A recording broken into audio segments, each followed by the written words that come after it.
and Melvin. Ew, you smell like French fries. AKA La Dinera and Coach Pia. This is Weekend Work on Shade45. Everywhere. If it ain't about no money, Papa just don't care.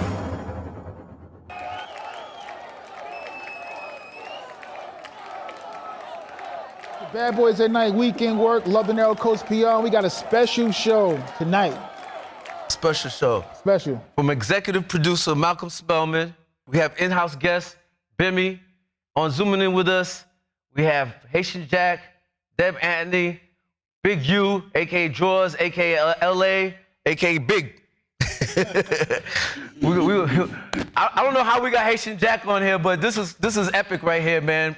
Appreciate you, bro. My boy in a secluded island. In a secluded island. But I want to discuss Hip Hop Uncovered, man, because I saw the ads, I saw the commercials, I saw the promo. Looks very dope. Who put you onto this? Who? Who put you on? To Hip Hop Uncovered? Yeah, who put you on? Deb? Deb didn't put you on. Yo, you're gonna give me my credit. No, you didn't tell me about this. Marcus, you're gonna give me my credit. Later on. Later when you're on, not all late. right? All right. Anyway. Listen, first I'm gonna start off with your sister's here now, so I'm gonna go with Deb first, right? Deb, tell us about Hip Hop Uncovered. Well, I gotta be the first one. Let him do it since he's the one that told everybody about it. You need to do it now. So we can all right, okay, Bimmy, tell us about it, Bimmy. I don't want no beef with him. He's all love. You talking about you, bro. What? Since you told me about it, tell us about it. I mean, I want Bim to tell about it, you know what I'm saying? I mean, Bim pull up. We want Bim to talk about it. Tell us about it, Bim. Hip Hop Uncovered. Give it to him, Bimmy. Give it to him. All right, I'm gonna put you children on some shit, nigga. Them three motherfuckers on the screen was a motherfucker. You know what I'm saying? And Trick ain't here, so all four of them motherfuckers are motherfucker. Like, hip hop, like, we knew when we was in them parks, and it was never about MCs. It's about DJing. And when we was in them parks doing wrong.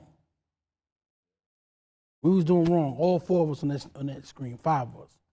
But we took a liking to the sounds and to the culture of hip hop. Even though we know we wasn't birthing it, but we took the liking to it. Because we come from that, you know, with our parents playing Marvin Gaye and, you know, Barry White and all that type of stuff. We listened to that music. So we fell in love with music, not knowing that we all fell in love with music. But we had other things on our mind that we was doing to get some money because we come from poverty. You know what I mean? Just like all the hip hop guys, you know what I mean? So everybody, you know, came to us, if one way or the other, you came to us for money, protection, or whatever you want to call it, they came to us and we gave it to them. You know what I mean? So the show is really about, you know, about the hip hop, about, you know, us birthing artists, us showing them how the game go, how the game is being played throughout the street, throughout the culture of the streets. Right. So how did now, it's Malcolm Spellman, the executive producer, right? So how did he get you, Hatian Jack, Big U, I know you have a relationship with you already, I know Deb's your sister, and then Trick. Like, how did he, you know, get this together? Everybody had their own ways of, like LL Cool J called me. LL Cool J called me and said, yo, they want you on the woo. So I said, cool. So they said they want a girl, a woman. Woo. I said, I'm gonna call my sister. So I called my sister. Boom, yo, Deb. Woo. So Deb brought the papers. She's like, nigga, what's up with the money? She wanted to know. She wanted about the money. You know what I'm saying? So I'm telling Deb, it's this, but nigga, gotta have that paper. You know what I mean? So then Deb got on board, and then the rest. Jack, I didn't call Jack because they already had Jack. They told me they had Jack. I was out to call Jack, but they called him already. You know, and you put it all, you know, together. I don't know how they got tricked, but you know, all flow like that. That's how it flowed with all of us. Technically, I think that they really kind of thought that this wasn't going to really happen like that, because when you really look at all the other stories, those stories are really kind of fictitious and you get to omit a whole lot of things. The things that I like about this is that there's African Americans telling the story, the real story, and showing you where hip hop really evolved from. You know what I'm saying? Where it all originated from, because in all of our days, it wasn't about a rapper or a singer. It was about who was the biggest street person that was out there. You know, that was your celebrity back then during those times. I really like this, you know, and for a while, they've been coming at me about this show. So it wasn't something new. I just never wanted to rock with this because of the way all of the stories was told. I came from an era where you didn't tell what you did, really. There was no evidence for you to tell. So when I always looked at shows, I never wanted no parts of it. And I would see shows where people had mountains of drugs and showing all the negative stuff that they did. Well, that's dry snitching on yourself, really. And it's like some things you just don't do. So it never, for me, impressed me to ever want to even touch something like that. But of course, Bimmy did go there and convince me, and it was not about the money. Let's be clear on that one, because it ain't like it was a whole lot of money to tell that story. But for me, there were so many stories going on about me that people really never knew anything, you know? So it's like, let me tell my story before I close my eyes, a little bit of something, not all of it, but let me just enlighten you about a little bit of stuff, and to also let you know that Waka Flocka didn't put me in this game. Okay, so I'm not one of those people whose kids put them into the game. And the game is not even something, it wasn't even about the music. I was really never into that, but you also needed an outlook, something different other than those streets. You needed somewhere else to go. So that whole hip hop movement became an outlet. It was an outlet to prevent you from doing all the other things that you was doing and not to end up 6 feet under or behind them steel cages forever and a day. Because that's the kind of stuff people did. You know what I'm saying? Right. So right. I like the whole concept of this, like speaking to Rashidi and them and everything that they was talking about, it was different from a white person putting us out there and telling the story the way they want to tell it, dragging it and going all these ways that it's really not. So when these kids really see something, they don't even know that behind all of these people, there's still a lot of good stuff. You understand what I'm saying? We're just all products of our environment and during that time. So I just felt like this was a really, really good project, not to stop here, but it should continue on about a lot of things and enlightening people, period. Well, Deb, I want to ask you a question. Well, I want to ask all y'all a question. I need y'all to all tell us something. Since we on the show right now, this is Serious Shade45, Weekend Work, Bad Boys of Radio, and we wanted to let the listeners know, you know, I want you to give a little brief, what was your introduction into the game? Like the first artist you dealt with, like what brought you into hip hop? Like what was the door opener for you? I want y'all to all answer that question. It really wasn't even about the door opener. I think for me, like, you know, when I was younger, I still did acting and did little bits and pieces of things, still did talent shows. I danced, like I used to love to dance, like hustling and all that. But artist-wise, Bimmy was doing that. Like that was something that he was doing, and Corey and DMC, like watching DMC sit in my mother's living room and writing his music with his bottle of Coke 45 and LL and Salt and Pepper and all these people, and Waka's birthday with everybody, like Bimmy would have, who would be there? Everybody. Everybody would be in my mother's backyard. So Waka's first 5 years of his birthday had some of everybody in there, you know? So it was that we lived around everybody. So it wasn't like these people were big celebrities because there were people that we were with every day. We was around them. So nobody, yeah, it was a normal thing. It wasn't like you was doing this because you was getting into it, but being 100, he was into it. I was straddling the fence between the streets, and then I wanted to create my first company called Simply Music. And I never forget, Corey had Soul Convention and going over there doing stuff, going up to Sony doing stuff. I started liking it. And I started liking the hustle. But I always was at this thing because of the females. And what really pushed me keeping it 100 was Kelly Price. Was what Kelly Price was going through that really made me want to get into it, because she was a female, she was heavy, but she had vocals that was unreal.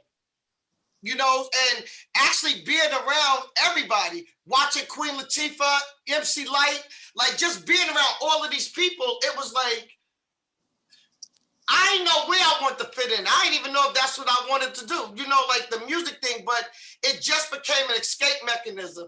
And being introduced to a lot of that stuff really around my brother, it was just crazy. It didn't knowing all of these people, like just knowing everybody. So you definitely straddled the fence when you was doing it because your street life brought about all the rest of the artists. And my first artist that I ever had, her name was Tiffany.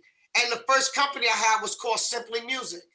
So Tiffany was actually like the first person I had. And I remember Mariah telling me how good her vocals was and how good she was able to sing. And we talking about like way back then. I mean, this was a long time ago. You know what I'm saying? So a lot of people think that I thought it would be Nicki Minaj. I thought it was Nicki. Yeah, see, I'm gonna stop you there. Nah, Nicki Minaj. See, now I know. Like, nah, it wasn't Nicki Minaj. I'm gonna tell you a little story about that, right? See, she got her brothers Bimmy and Joe, right? I'm from the hood. I'm the local DJ that did all the family functions and stuff. So, you know, our history runs deep. I remember Pop called me like, yo, my sister got Gucci. And she had Gucci when Jeezy was on fire. And I'm like, well, how's this gonna work? Like, he's like, I don't know, but she got Gucci and that's what it is. And I went to the studio, I met up with them, and I watched Deb be in the South, and she worked this man. He was the underdog. She took him from where he was at to make him the hottest thing that opened up the whole Brick Squad, and then et cetera, et cetera. Whatever happened after that, you know the story. It was OJ the Juice Man. Could you stop right there? Let me stop. I just want to kind of correct you on something when you say that, because I hate the fact that it's taken away from him. Brick Squad was really OJ. Wow. Even though everybody gives it to Gucci, the real person with Brick Squad was OJ. Yeah, matter of fact, you're right. Because Gucci was running around with So Icy, the So Icy boys. The first So Icy boys, which was Wu and Frenchie, from what I remember. Right. Am I correct? You're correct. All right. and how about you, Jack? What was your introduction into the game? Wycliffe brought me into the game, you know? And at the time I told him, I said, you sure this is what you want to do? You know, because my name was really, really hot. We're talking 96. So I said, you sure? Because I don't want to take nothing away from you. And he got a lot of slack from Sony. You know, Tommy Mottola was like, oh, why you going with this guy, man? This guy's a gangster. And he said, I said, man, that's family, man. He gonna make sure I stay safe on these streets. But it was a rough ride for Clef because he got a lot of slack, but he stayed down with me though. And I made sure I didn't do nothing too crazy with it so they could say, we told you so, Clef. You know what I mean? Right. Yeah. So I behaved myself just because I didn't want to fuck up his name. Now I thought it would be Tupac. Pac, when me and Pac were hanging out, Pac wasn't that big yet. You understand what I'm saying to you? He was getting there. You feel me? He was getting there because I used to see you at the Q Club all the time. The thing is, Pac really got big after he got shot and went to jail. You understand? And then when he went to the West Coast, he got big. But when Pac was with me, Pac didn't have no money, man. Pac didn't have nothing because I asked him, I said, man, where's your money? You just did a film with Janet Jackson. He said, man, they only gave me $7,500 for that. I said, that's it? He said, yeah, because I don't have no Gills Club thing, whatever they call that, Gills stuff. He didn't have no speaking roles, no other movies, and he wasn't the star. Like Janet got some money, but Pac only got $7,500 to play that role. Yo, Bim, so what was your introduction? Because I know me coming up, like I said, I'm from the neighborhood, I'm the DJ. You was the man at Def Jam. You're the reason why I got on a mailing list and started getting vinyl. You know, back then, vinyl was a big thing. I had to go to the city and get records from different labels. Because of you hiring Mike from the hood, I was on the mailing list. What was how did you get to Def Jam? All right, my introduction was, an artist by the name of Punchline. She's a female artist I've been working with. And I'll never forget this. One day, I had got her a deal. at Sony, and Mariah said to me, "Did she thank you for the deal?" And I said to her, and I never said nothing to her. She said, "Ask her, see what she say to you. Because anybody give me a glass of wine or coffee, whatever, I thank them and see what she say." I went to her, I said, "Yo, why you?" I said, "Yo, why you never thank me for the deal?" She said, why should I thank you? I'm the one with all the talent. I said, yo, Jack, yo, I looked at this chick, I said, what? Yo, for real. Now, mind you, I said, what? Now, I'm not a Def Jam nothing. I'm still working with Corey. I'm just with Corey every day at Soul Convention. You know what I'm saying? I'm working with him. And I got this girl to get at Sony, whatever. So, I stopped messing with her. I had told Mariah what she said, and I stopped messing with her. I left her alone. Now I'm gonna go fast forward to Def Jam. Russell came and got me the job at Def Jam. He hired me. So now I'm at Def Jam. I'm in my office. I'm on the phone with L, and Tina Davis called me in her office. So I goes in. I told Elle I'm calling right back. So I goes in Tina Davis' office, and I see somebody sitting there in this punchline. He playing Tina her demo. So Tina said, I want you to sit here and listen to this, so she won't make eye contact with me. So I'm looking at her like, and I always had a note on my door, and it said, be careful the toes you step on, because it might be the ass you got to kiss tomorrow. Right, that's right. I looked at her, and I told Tina, I got Elle on the phone, I'll get up out of here, I don't want to hear that. And she didn't get signed? Never got signed again, ever, nothing. She got humbled that fast. Not knowing that the streets would make you guys. That's right. Right. So is this being the for Hip Hop Uncovered? Will this be like, what are we gonna hear from from each story besides that where you come from and and what are you doing? What are we actually witnessing on Hip Hop Uncovered? I think that you just said it. It's like where we come from, like really telling the story. You know what I'm saying? We're not talking about we was living up in Dix Hill somewhere. We're talking about real shit where we came from. You know what I'm saying? Like where we really, not fabricated stories, but it's real life stuff. And it was a way of life. And it was, during that era, it was what it was. It definitely was what it was. And it was definitely where we came from. Period. I saw the clip where you said that you took 4 bullets, and I'm from Queens, not too far from y'all, right? And I've been with Ben Joe, and I never even knew that you got shot. 4 times, 357, paralyzed the whole left side for like 8. They told me I would never have the use of my left side ever again. So. Shit, knock on wood, I never been shot. But all the shit you've been through, Jack, all the shit you've been through, though. Because I've been shot at. You've been shot at. I'm about to say, I know you've been shot at, Joe. Yo, when you're doing the shooting, you never want to feel that. Because you know what it do. So that's why he say he never been shot. Because he know he not stay out of the way. Because you don't want to feel that. You don't want to feel that. You don't want to feel that. All right, them hollows burn, man. All right, so Deb, let me tell you something, man. Hold on for a minute. Let me tell you something about when you get shot, right? Most real gangsters who actually get shot and live through that ordeal, you don't want them to live. Because if you thought they were mean before they got shot, you don't want to see them when they come out that hospital, man. So I'm glad I never got shot for the simple fact. You're one of those monsters then. Yeah, believe me, my nigga. I get shot and I make it out of there. I'm gonna put a squad so cold together, man. It's not gonna be pretty on these streets, man. We gonna hit everybody that we think had something to do with it. It's the Bad Boys at Night, Love the Narrow Coast PR, and this is Weekend Work on Shade45. We got Ben. Every Saturday. Each and every Saturday. So I want to ask y'all a question. How long it took y'all to do production for the show? Shit, a year. Like a year y'all been filming? About a year. Because honestly, we were supposed to be in this. You know that, right? I don't know how we wasn't, but I want to know, how did you get to where Jack is? Because he's on a special island. How did y'all get to film where Jack? Jack gave us a pass, special pass. And you ain't getting no unless he gave us a special pass. Deb, did you go there to film with Jack? Did you? No. And we went to a special house, had some special fun. Jack said, yeah. Now, how was it with because I wanted to ask you, he's not on there. With you being the West Coast, and what is he bringing to the Hip Hop Uncovered? Oh man, the whole West. The whole West, the whole culture of the West. I mean, like whatever you documented from Snoop to Dre to Zibbit to all them guys, the Nipsey, that's you. You know what I'm saying? You know the good thing about you?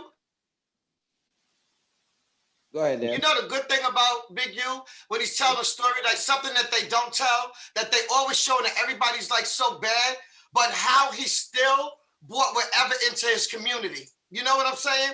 So Right, everything that they always tell you is so much drama about what people did, but they never tell you about the good. They make these people so vicious, and people run along with that, but they don't really tell you about the things that really went on in the community. They just tell you about things that maybe sometimes people get with their hands called for. You feel what I'm saying? Because you really never know the untold story behind a lot of things, like a lot of things that was going on. And when it goes to television, you have to remember the definition lies within it. Tell lies to your vision. So therefore they captivate you and make you believe everything it is that you're watching, because they need to take that and put it in a bank for when they're ready to come back at you and shut you down permanently. So people have to be mindful of what they do, and even for our people, they have to be mindful of how they shut us down, how they hurt you more than they do. And you slick working for them. It's like you their CI, in other words. You know what I'm saying? It's like that. It is what it is. But they plan this whole thing out about you and make these things just the way that they want to make them, so that you can turn around and say, oh yeah, you point your fingers at the bad guy, like that's the bad guy, and this is how they do you. They wait and put these things in the bank. When you really look at all of this stuff, when I think about every artist, I think about freaking, even for Bill Cosby, not condoning the stuff that he's done, but he made us look like you had an African-American family that could be productive. But when you don't need them no more, you want to put somebody else there, then this happened. Why do one of our people have to pass away for you to start naming and acknowledging who that person is? Now, they bad over here, but as soon as they close their eyes, what you don't understand is their celebration that they lost one of our members. You understand? And you join in line with these things. This stuff is so deep, like, okay, it's a whole nother way, but hoping that people get the understood about a lot of this stuff, and the struggle was real. We went through it then, we're still going through it now, but the real struggle is within us. Amen. Yeah, but you know what? Like the chime in what Deb was saying, like I look at all of them on camera, like all of them, and we're not supposed to survive. We always been dead. The way them laws was built, and the way they put all that shit in our neighborhoods, and we all came up out of that shit. We're not supposed to be here. You feel me? Y'all supposed to be looking at memories and talk about what niggas done. You know what I'm saying? It's just fucked up that, our, like, the younger generation don't look at shit like that. They don't glorify they black gangsters, but the white people glorify they gangsters. How much creative control did you guys have for this series? No, we had none, but we had critical. That's not true. Bimmy, we did. When you tell your story. No, I said amongst ourselves. Amongst ourselves. Oh yeah. Amongst ourselves. For yourself, so you could be. Yeah, we can do what we want to do. Right. It was like, you know what I mean? And plus, Big U ain't gonna let us just. You know what I'm saying? Like, we had control amongst ourselves. Like, you can say what you want to say. If you don't want to say that, you didn't have to say it. Because they used to come to me and say, yo, can you talk to your sister? Can you talk to Jack? You know, because they know I'm close to them. Like, can you talk to this one? Can you talk to that one? You know what I mean? And I'm like, certain things, they ways, like, is more harsh than mine because they live more harsher than me. You feel me? So they ways, like, I can't get us up. I can't do certain things. You know what I'm saying? Them bones is buried. You know what I'm saying? But they want to hear the buried bones because that's what this world is about now today. It tell, oh, you killed this nigga? Or you killed that nigga? We ain't from that school. Right. We ain't from that school. Right. Nigga, that's gone. Right. You know what I mean? Because you know what? If you watch The Godfather, when that woman, when they gonna kill her son, she said, please don't kill my son. The gangster nigga knew, I gotta kill this nigga. He gonna grow up and he might kill me. Yep. You know what I'm saying? So we knew that lesson. We knew that lesson. Don't, you know what I mean? That's dead. You know what I mean? And me and Deb was just talking. I was just like, yo, Deb, you gotta, you know what I mean? She be like, I ain't saying, you know what I mean? I'm like, you know what I mean? It's Disney. This is the next wave. Like the next, we good. While you on that subject, baby, one of my partners called me the other day and put a nigga on the phone with me, FaceTime me, that I robbed and shot half his crew, right? And the way me and this dude was talking, you would think we were the best of friends, right? But my thing is this, they brought me into that world. I didn't ask to be in that world, you know? Being that I came from Haiti and I didn't speak the language.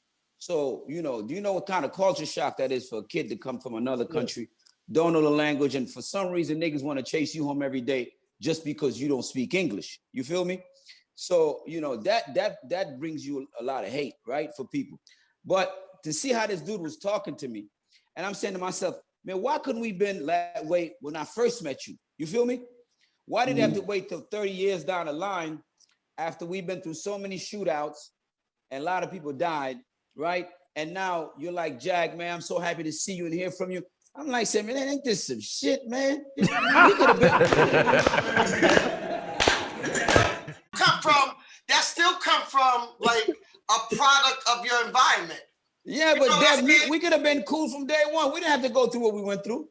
Because I don't have an ego. But Jack, that's like me asking now, like, people haven't heard from you in so long. Everyone's like, Pac shit, and people been saying, man, crazy shit about you. Not even that. Hold on, right? not to cut you, right? But all of them, from Deb to Bim to Jack, to people say negative stuff. So I think this show was. Well, I think Jack had like the crazy shit. The most negative. You're talking about Pac. This is Pac shit. Like they all love Pac, right? But they don't know Pac. Right. I know Pac. I'm not gonna badmouth talk Pac, right? Because that was my friend, and he just didn't understand that I was trying to save him, and he didn't get it, right? Because I'm trying to school him on certain things he don't know. And the thing with Pac, he was a Gemini. And the thing about the Geminis, if you can't control your twin, you're gonna have problems. And he couldn't control his twin. So one day you got Pac, the next day you got Tupac. You don't know who you got. You understand what I'm saying? But the thing with this, the reason like what Deb said, like she didn't want to speak. I didn't want to speak. You know what I'm saying? Pac died in 96. I didn't speak to 2016 when the new movie was coming out and it brought my name back up. The thing about these things here, if you don't speak, people will start believing what these niggas are blogging about you. That's number one. And that's real. You know what? That's why I'm not doing that no more. I'm not shutting up no more. Listen, I kept my mouth closed for a long time because I know the laws. I know what you can't do, what you're not supposed to do. I know what I'm governed by. Okay? Right. But what they still not gonna do, they not gonna still make me fall to their level. Okay? But I'm gonna check your ass when you come at me, because I need you to understand. I need that understanding understood. You're not gonna keep stomping all over me, telling these goddamn fictitious ass stories that people be out there telling, because my clapback, you ain't gonna like it. Now she's buried, so you don't have to worry about her coming back at you. But I'm gonna come at you. I'm not letting that go no more, where you could tell these stories and everybody's taking my accolades and everybody did everything and I did all this effed up stuff to these people that were nobody. You didn't like them. Nobody liked them. And now that I touched them. So here's the thing that I said. I know that I took puppies and turned them into vicious dogs. But when I was teaching them to be vicious, it was not to come at me. But they came back at me and bit me to go to be leashed by somebody else. But you created those dogs though, like you just said though, Deb, right? Not that. You're right. I did. But not to bite her though. But not to bite her. Not to bite her. Not to bite me. We never look at that they're gonna come back and bite you back. Not me. Yeah, but like Deb is saying, right? She's not gonna let you keep stepping on her name, right? I feel like Deb never got her roses the way she's supposed to, because she did a lot for the industry, especially coming from the South. Like she opened a lot of doors. She opened out the there. South up. She opened the South up. Like opened the South up. I know QC get a lot of credit, but she was QC before QC. Before QC, Yeah, that's a open fact. it up. Like, and she don't get her roses the way she's supposed to. Like they forget about her, and I don't You know like what's that. so ill? Let me tell you what's so ill. This is the thing that's about me, right? The one thing that I know in this world, you have givers and takers, okay? I'm a giver, and I know that, and I know what comes with that, okay? The next thing is that I don't need validation. I am who I am. So I can repeatedly do the stuff over and over and over again. I'm just not a clique person. I don't join those cliques. I don't fit. Even when I was up in the Warner building, they were so scared Bimmy was gonna come through there that after a while, when he learned, oh, it wasn't him they was worried about, they became more worried about me. Okay? So I understand how that is because I can't be controlled. For a lot of years, I was insulted from Peter when it was a position that I wanted. And he looked at me, he said, I can't give you that position. He said, you are the building.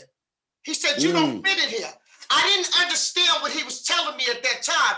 I took it to the offense because, you know, there's a lot of concrete that was weighing me down, and that's just real talk. You know, so I never ever got what he was saying.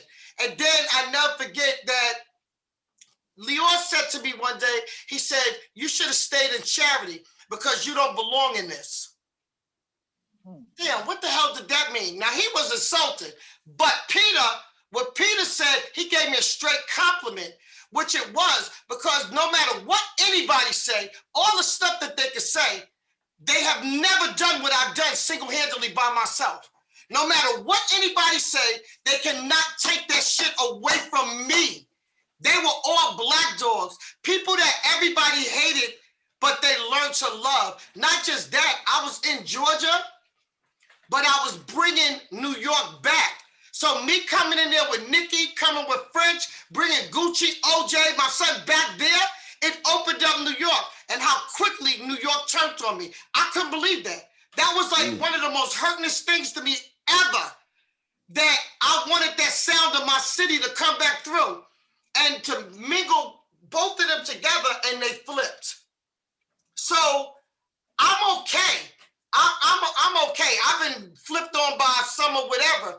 But the one thing that I know, I don't need validation. I am so comfortable in my skin, it is pathetic. Like, people have no idea. I don't need you to glorify me. I don't need to work with somebody and be in every picture, because I don't do that. I didn't take pictures with none of them because it was not about me. It was about them. So I don't need you to see me. I don't need my name ringing all over the place. I like to be heard, but you don't need to see me. Because if you see me and you know me, that's when the trouble starts. That's where I made my mistake, by allowing people to come in that now they got to go run their mouth and tell everything. You know, ain't no man over there. That's a woman over there. Those are women over there doing these things. That's what became the problem. So the validation, I don't need validation. Time tells everything. Time tells it all. You can't hide. Whatever goes on in the dark will eventually come to the light. I swear, I wish I could walk y'all in there and show y'all every box from day one. Every one of them I had, I got every receipt because I always was waiting for it. But 2021 is going to tell it all. I have nothing ill to say about them. I love each and every one of them. That's real talk. Or they would not be in existence today. And that's just real talk. I don't dislike. Hey, bleep that. Bleep that. No, I don't dislike. Like, I don't dislike. You will never get an ill word that's going to come out my mouth about none of them. They still all my babies at the end of the day. So it's nothing, even to today, whatever they do, I smile every time I see it. Every time somebody send me something, every time somebody say something to me, I'm smiling at everybody I touch. And they were not the last people that I touched. So there are still others that I brought through there today that are out there. I need to ask you about and I'm one okay. of them. Hold on. I need to ask you about one of them. Who? This guy right here. Did you fire him? No, her Please son tell, did. I need the receipt, all right? I need that receipt. Did you fire Love? Yo, let me tell you. That gave me hell. I had to work hard. Love used to really make my ass for the cup of coffee. But Love is a part of the family. Like, literally, that's real talk. He is a part of the family. Love been around from day one. He been around for so damn long. It's pathetic. But I ain't trying to be funny, cause I'm so strict, it's pathetic. Like, I take this shit real seriously. Like, whatever it is that's going on and whatever I do, I take this shit seriously. That's right, as you should. As you should too, love. I mean, it wasn't for her. I wouldn't be on Sirius right now. You know, me being in Milwaukee is how I got to where I'm at. So, you know, I know where I came from. Bad Boys of the Night. We just tapped in with Big U. He finally got in. You, what's up, bro? We talk about hip hop Undercover. We want to talk about you coming from LA, what you're bringing to hip hop Uncovered. Cause I know you. Hey man, I'm bringing a look at the Crips, the history of the Crips, the Bloods, my neighborhood, what I did in music. Kind of like, you know, I guess we're gonna introduce the West Coast sound through my eyes. My first artist was Pop LQ. You know, you kind of get to see when the West Coast got on, and the difference in when we got our storytelling and what was happening to us. I think we kind of was the first one to tell more of the West Coast, tell more of the street life than everybody else in music. Because I know there was more, they was telling it. Let me take that back, because White Line was talking about some white lines that people just didn't catch it. Mm-hmm. But when the West Coast came, it was more streets, khakis, glue rags, guns, and crack cocaine. Right. So that's what you're gonna get when you get to the West Coast part of the story. And as far as artists, your first artist that you worked with, like I thought it would be, you know, when you came home. I know the story about you and Nipsey, but you worked with somebody else, right? Nah, my first artist was 1985. Well, no, 1988. Pop LQ. He had a gold-selling album. Gold-selling single, The B-Turn. Yeah, I was with Pop LQ, 1988. Then I went, me and my homie, my Broomfield was pushing Corrupt. And then I went to prison. Then I came home. When I came home, I was doing deals with Jimmy Henchman. Jimmy Henchman gave me my first biggest deal with the Game shoe deal. I didn't get to Nipsey until 2009. I didn't sign Nipsey to 2009. I came home in 2004. Wow. So I got to Nipsey after being with Suge and being home 3.5, almost 4 years. So then is that how you hooked up with Jack? Because I want to see how Jack got involved, you know. And I hooked up with Jack because I had a problem in New York and I needed somebody who had a real voice. So I actually hooked up with Jack. I actually hooked up with Jack because one of my homeboys had an issue in New York. It was serious. And he was like, bro, can you call Jack? And I'm like, I ain't never spoke to him. And I'm like, man, I heard a gang of shit about him, but shit, you know, a real nigga gonna recognize a real nigga. So I don't know. I don't even know how I got Jack's number, man. Zach got you the number. Zach put us on got the me phone. The number? Yeah, it was me and you. We got on the phone through Zach. And That's I wanted to tell, I'm glad you're on because I wanted to tell him that Big U reached out to me to do this project. Yeah. And the reason I did this project is because of Big U, which is what I said in that clip y'all sent. It all starts with respect. If I didn't respect Big U, I wouldn't have took his call. I wouldn't have accepted this project, and I probably would have lost out. You understand? Because he didn't want to do it at first. I'm like, bro, come on, bro. I need you to do it. He's like, man, he's like, man, you know I can't tell you no, but man, I'm doing something already. I couldn't tell him no because I was supposed to do something with somebody else. Yeah. It was in the same time frame, and I told him, look, I got to do this for my homie, baby. You know what I'm saying? Our shit gonna have to take a back step. Yes, exactly. Yeah. That's true facts. Yeah. True facts. Yeah. And did you end up going on to his little, you know, private island to make this happen? Because I know Ben went out there. Was you with me and you was together. Oh, you was together. Okay. We was together. Went out there. We was together. You damn right I went out there. Wouldn't have missed it for the world. Yo, I said we had some fun too. Yo, Bim, you know, you didn't tell us all the artists that you dealt with. You just said from the beginning, what I know it was Slick Rick, LL, who else? I mean, I done a lot. DVL is Christ. Trigger the Gambler. LL was your breakthrough though. That was like, yo, everybody in the industry knew Bim because of the LL album. Slick Rick was my breakthrough. Slick Rick was the breakthrough. Slick Rick. Before him? But before LL. Nobody knew that. Everybody knew that Bim did was on that project with LL. Slick Rick. From where I'm from, we knew Slick Rick. Slick Rick was because when he got Slick Rick, I think Slick Rick just came home from jail and he did the project. Yeah. History, you know what I'm saying, PR? You gotta be from the north to understand that. No, You from Shady? That's the north. I know it is. But y'all over there. No, but LL gave me the notoriety though. LL made me like, you know what I'm saying? Like, I'm at the wards. I'm everything with him. You know what I'm saying? So LL was really Slick was the album, yeah, but LL made me like. What's the name of that LL album you did? You did Goat. The Goat. You did the Goat. The original Goat. The original Goat. The Goat. And your first your biggest artist that you worked with, you? Between Corrupt, Nipsey. I mean, like I said, I did a lot of stuff with Game. I had kind of like, when I left Nipsey Project, I was not just with one artist. I was getting money with everybody. Like doing shows, I was getting money with Lupe Fiasco. If you came to town, it was kind of like, you know, I was getting money with you. I was booking shows. So I found it easier to kind of like just deal with multiple artists than dealing with one artist. And then after that, man, it was just really about promoting myself. I started managing Veen Reigns. I managed Veen Reigns for about 5 years. So I was getting the bag off of that. Putting him in movies and just really producing. I produced like 10 movies in between that time. So yeah, that's what got me to ever be able to do this one. I'm saying some crazy shit about you, right?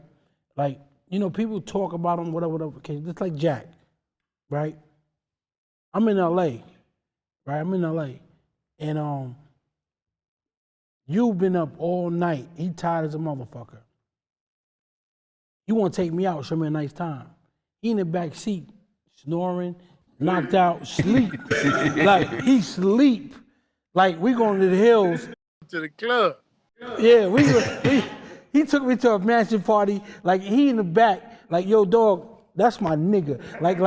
Like he was, yo, he said, I'm gonna show Bim a nice time. Like, we walking up the hill, we had to park the car down a block and walk up a hill to get to the mansion to go to the party. And yo, dog, he was tired. He been up all day, but he did it. And now that's the things I'm talking about, dudes in our era. You know what I mean? Like, when I came to Atlanta, Jack gave me a bird, like, yo, here, nigga. I was fucked up. Yeah. But Jack, like, get on. Do what you gotta do. You know what I'm saying? It was hitting me. You know what I'm saying? Was that when Whitney and Bobby bailed you out? No, Let's not forget that, Bill. That was after. I was after. No, matter of fact, it was before that, Jack. That was before that. Right. I got on the run. That was before that. I got on the run. When I got on the run, I went down to Jack. And Jack had a ill crib with spiral steps around it, all type of shit. And he let me in. Like, I'm in his crib. I'm staying there. I'm with him. Hey, the thing about Bimmy, man, once you meet Bimmy, man, you gotta love Bimmy. You understand what I'm saying? That you don't see no animosity, no hate in his eyes, no envy. He ain't jealous. When he see you with some shit, he really happy for you. And because that inspires him to go out and get it. You feel me? And that's the look you see in his eyes when you see him. Certain niggas, as soon as you see him, you know, you can't even go to the grocery store with that nigga. You feel me? Yeah. But you know, I want before I let you guys go, one more question, right? Because people will look at it when they see the promo and was like, these guys got to be the strong arms. These were the ones that extorted the artists. Nothing about extortion. Nothing about extortion. Because, you know, this is, you know. But you know what, Pete? That's what's fucked up, because we strong men. That dudes look at us like extortion.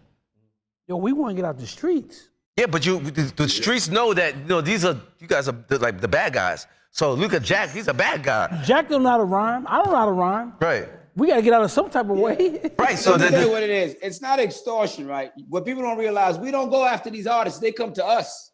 That's right. You understand? Because they have problems later on that they can't fix. Only certain people can fix it. Protection? It's protection, and it's a security, or they feel like, okay, I've arrived and I made some money and I want to make sure everybody know I'm strong. So now what do I need next? I need street cred. Yep. I need muscle. Yeah. I need, you know, most of the celebrities that hung out with me, they never got robbed. Still today, they never got robbed. I got robbed. No, he didn't Pac listen. Pac wasn't hanging out with me when he got robbed. I wasn't with you at that time. No. Right. Trust me. Pac had said some things and put himself on the outs. You feel me? And that's where he made his biggest mistake. You understand? Because once niggas felt like I wasn't fucking with them, so that umbrella is gone. Once the umbrella's gone, my nigga, you get rained on. Right. You, can you hear me, you? You. Yeah. Yeah, so Jack just said, because I asked a question, will people look at this as you guys was extorting the artist or protection? And he said this is more as protection when the artists come to you guys. Was it the same way as in LA? What, are we extorting artists? No. They come to you as far as because now they looking for street cred. Yeah, pretty much. Yeah. I mean, you got to understand, no, look at it like this, all right? I didn't hear the whole conversation, but I'm going to say this, right? As far as myself, if you look at a lot of kids we deal with, a lot of these kids haven't been in the streets, so they don't have no name or reputation. A lot of these kids you meet may be 17, 18, 19 years old trying to move into business, and you're a G. You know what I mean? You already move around. It's all about respect. If I'm moving on the East Coast, I'm gonna call Bimmy, I'm gonna call Jack, I'm gonna call whoever I'm gonna call. That's respect. You got an artist that can put a hit song out on the internet. It goes viral. But then he needs somebody else to let him know how to respect radio. Like it's not just about the streets. It's about if you getting $100,000 a show, you don't charge radio $100,000. You charge radio maybe 50 or 40. You know what I mean? And then you gotta also know, like, if you're doing a concert, if you're doing a concert, you're doing a show somewhere, you don't want to certain place, you don't want to take 1,000 of your homeboys and end up one of them beating up a security. You can't never work in those venues. So it's really about us teaching them, because we veterans, on how to move in the streets. You ain't gonna come party in LA. You can slip in LA and party sometime, but you just be go throw $1 million on the club. You ain't fucking with somebody. Right. That ain't something I did. I just go by the rules, and I mean, and that's just everywhere you go. That's right. If you Iranian, if you Russian or whatever have you, you're not coming in American air, American zone. You're not flying in the air. You're not coming in their water. Nigga, you gonna pay some respect. They're gonna put right up on you, and they gonna say, look, what you doing here? That's a fact. LA, they ain't New York. They gonna pull right up on your ass and tell you, look, man, you know we're gonna shoot your ass down. Check in. You know, and if you're a smaller nation and you trying to get on, then you gonna have to choose whose side you on. If you fuck with America, you fuck with Russia, you fuck with China, Japan. Who you fucking with? Who you banking with? Who you paying your taxes to? That's right. Right. Yeah. The reality of the world, there are people that can help you. And when you lose that protection, you're gonna fall guilty to whatever falls from there. When niggas get to the point where they feel like I got my own on my own, man, I don't need that no more. Then sometimes when you say that out your mouth, other people start to hearing, oh, he not fucking with the homie no more. Yeah. That's when the umbrella's gone. And if you ain't dudes in the street, some niggas gonna be like, nah, I was only respecting the nigga because he was fucking with dope. That's it. Yeah. And that's what happened. Right.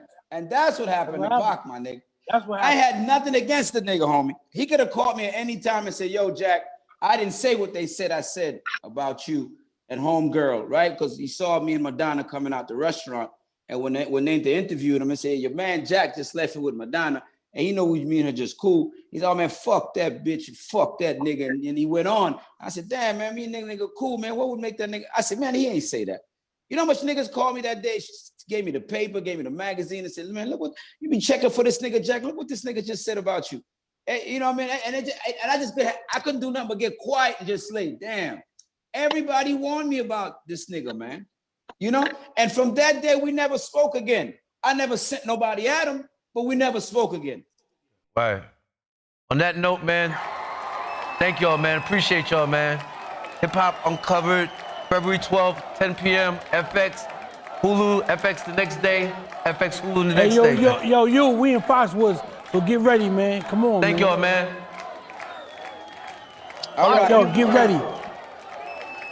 It's Calvin and Melvin, Ew, you smell like French fries. a.k.a. Love De Niro and Coach P.R. This is Weekend Work on Shade 45. Glass everywhere. If it ain't about no money, Papa, just don't care.